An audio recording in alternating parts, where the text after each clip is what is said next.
Avatar 2: The Way of Water is almost here, but we nearly got an entirely different sequel instead.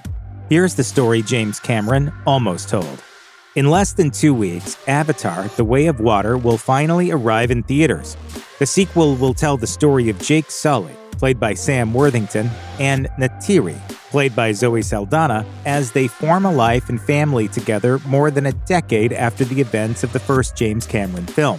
But did you know that there was actually another Avatar movie written and planned before The Way of Water, which had a script and everything? Fans of the growing science fiction franchise have had to spend the past 13 years waiting for a follow-up to be churned out by 20th Century Studios and Cameron. The Aliens and Terminator director even went so far as to throw out an entire early draft, made up of about 130 pages, because it wasn't subconscious enough.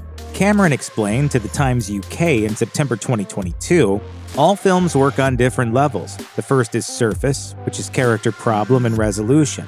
The second is thematic. What is the movie trying to say? But Avatar also works on a third level, the subconscious.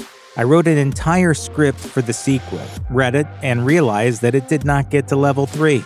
Boom, start over. That took a year." Outstanding. According to the official Avatar: The Way of Water synopsis, Jake and Neytiri's story will be rooted in their relationship with their children, 3 of whom are Na'vi. Another is an orphaned human boy. But how did Jake and Neytiri get to this point? And what exactly happened during the years between the Avatar and The Way of Water films? Well, that's where Avatar 1.5 comes in.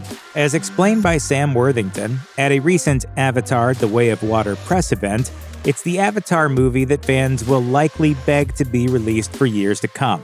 It supposedly provided an in-depth look at Jake and Neytiri's early warrior years as Na'vi clan leaders. Worthington explained, "James Cameron gave me a script that was Avatar 1.5.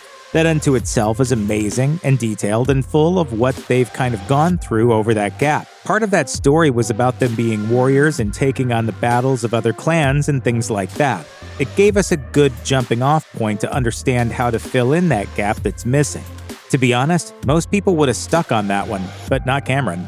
According to Worthington, Cameron ultimately wanted to explore a more natural extension of the Jake and Neytiri love story through their children and family struggles rather than making an Avatar war movie. With Way of Water, the path for the Avatar franchise has been officially charted.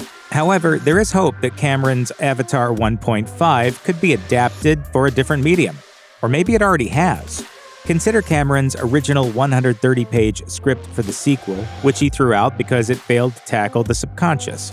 Titled The High Ground, the script has been repurposed into a Dark Horse graphic novel. Cameron told Total Film magazine, "We figured out a way to restructure the elements that we needed to distribute across the first 2 of the sequels, and relaunched it in a completely different way. You'll be able to see that interim battle that took place between Movie 1 and Movie 2.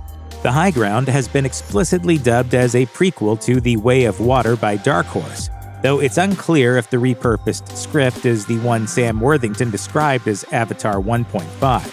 The graphic novel is set a decade after the first film and focuses on Neytiri and Jake's family reeling with humans returning to Pandora. This direction sounds largely different from what Worthington described, which was Neytiri and Jake battling with other Na'vi clans. Perhaps that script Worthington saw will get the graphic novel treatment as well, or be adapted into a novel. Keep in mind that Cameron inked a deal with Penguin Random House in 2017 to publish several books in the Avatar universe, according to Los Angeles Times. Either way, fans will likely be blown away by what's up on the big screen when Way of Water hits theaters on December 16th. Let's get it done.